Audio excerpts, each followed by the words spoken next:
হতাশা শুধু একটি মানসিক যন্ত্রণা। Depression is never the solution. আজকের এই সময় এসে হতাশার সাথে পরিচিত নয়, এটা হতেই পারে না। হতাশা বর্তমান সময়ে প্রতিটা মানুষের মধ্যেই কাজ করে। আমরা সবাই কম বেশি হতাশায় ভুগি। কে জানে, হতে পারে হতাশা তোমার নিত্যদিনের জীবন সঙ্গী। হতাশা তোমার জীবনে ভালো কিছু এনে দিতে পারে না। তুমিও কি তোমার জীবন নিয়ে, ভবিষ্যৎ নিয়ে মানুষের কাছে প্রাধান্য নিয়ে খুব বেশি হতাশায় আছো? অতিরিক্ত বেশি আশা করা তোমার জীবনটাকে বিষণ্ণতা একটি বাড়ি ছায়া ফেলতে পারে। একটা কথা বলি, জীবনে কখনো অতিরিক্ত আশা রাখা ভালো না। জানো, এই হতাশা শব্দটা আশার সাথে গভীরভাবে সম্পৃক্ত। যখন তুমি তোমার প্রিয় মানুষগুলোর কাছে আশা রাখবে বা তুমি তোমার ভবিষ্যৎ নিয়ে বেশি আশা রাখবে, তখনই নিরাশ হওয়ার সম্ভাবনা এমনিতেই বেড়ে যাবে। আর এই নিরাশ থেকে আমরা হতাশা বা ডিপ্রেশনে চলে যাই। We know we are not shed. আমরা জানি আমরা দুঃখিত নই। আমরা নিজেরাই দুঃখকে অনুভব করাই, এমন কিছু মানুষের সাথে নিজেকে তুলনা করি যারা আমাদের থেকে একটু ভালো আছে। আর এই সবের মাঝে ভুলে যে আমাদের জীবনটাকে সুন্দর করা যায়। ও life can be made beautiful.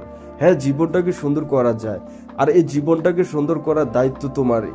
জীবনের অর্ধেক সমস্যার সমাধান তো তখনই হয়ে যাবে যখন তুমি অ্যাকসেপ্ট করে নিবে যে প্রতিটি দিন একভাবে সমান চলবে না। আমরা চাইলেও প্রত্যেকটা দিন মনের মতো হবে না। হতাশা জীবনের বিভিন্ন দিককে প্রভাবিত করে। এটি শক্তি নিষ্কাশন করতে পারে, অনুপ্রেরণা হ্রাস করতে পারে, এমনকি সাধারণ কাজগুলিকে অপ্রতিরোধ করে তুলতে পারে। আপনার জীবনটা হলো বিশাল আকাশের মতো। এই আকাশে যেমন মেঘ বেশি বেড়ায়, আপনার জীবনে মেঘের মতো হতাশা ভালো কিছু বেশি বেড়াবে। আপনার এই জীবনে ভালো সময় খারাপ সময় আসবে, তাই বলে খারাপ সময় আসলে যে আপনি হতাশ হয়ে নিজেকে পরাজিত মনে করে হাল ছেড়ে দিবেন, এটা ঠিক না। আকাশে যেমন সময়ের সাথে সাথে মেঘ পরিবর্তন হয়, এক এক সময় কালো হয়ে আকাশকে ঢেকে দেয়, আবার এক এক সময় রোদের আলো আলোকিত হয়ে থাকে পুরো আকাশ। সেম তোমার জীবনও হতাশার কালো চাদরে ঢাকা অন্ধকারে এক সময় মুছে যাবে। আর এই কালো অন্ধকার এত সহজে মুছবে না, আজ লং আস ইউ ওয়েন, যতক্ষণ না তুমি চাও। তুমি যদি চাও অতি সহজে কেটে যাবে, অন্ধকার শেষ করলে আলোর কিরণ দেখতে পাবে। আর তুমি যদি না চাও, তাহলে সারা জীবন এমন অন্ধকারেই কাটাতে হবে। এই হতাশা বা ডিপ্রেশন মানুষের সুন্দর লাইফটা নষ্ট করে দেয়। অনেকেই আছে এই ডিপ্রেশনে পড়ে মাদকাসক্তি হয়ে পড়ে। মাদকাসক্তি কি কোনো সমাধানের রাস্তা? না।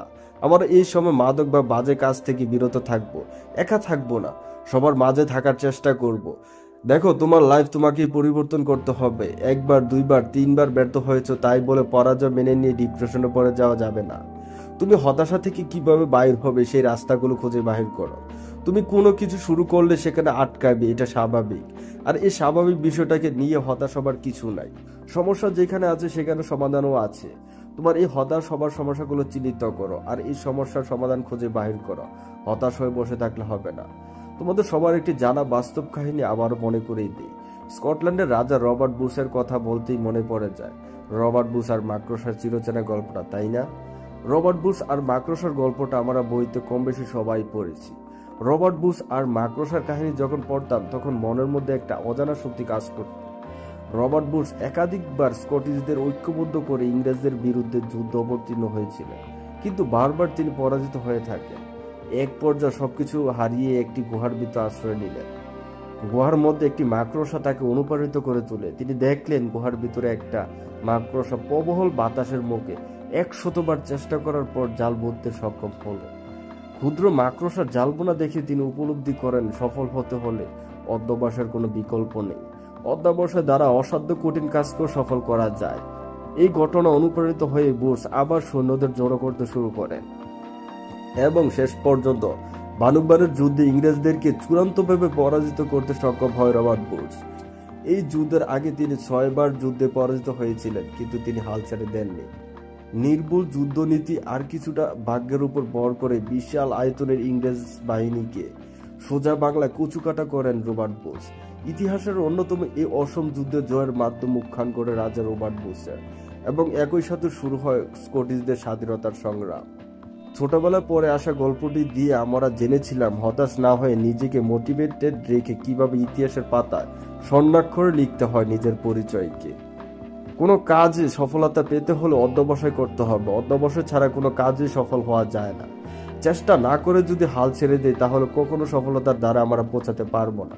বন্ধুরা, তুমিও যদি এই হতাশা থেকে বাইর হয়ে নিজের নাম ইতিহাসের পাতা স্বর্ণাক্ষরে করে লিখতে চাও, তাহলে হতাশা থেকে বাইর হয়ে সফল ব্যক্তিদের মতো মাইন্ডসেট করে এগিয়ে যাওয়ার 5টি সিক্রেট জেনে আসুন। ডিসক্রিপশন বক্সে লিঙ্ক দেওয়া আছে। ধন্যবাদ বন্ধু এতক্ষণ যাবত ভিডিওটা দেখার জন্য। ভালো লাগলে লাইক, কমেন্ট এন্ড সাবস্ক্রাইব করে পাশে থাকুন।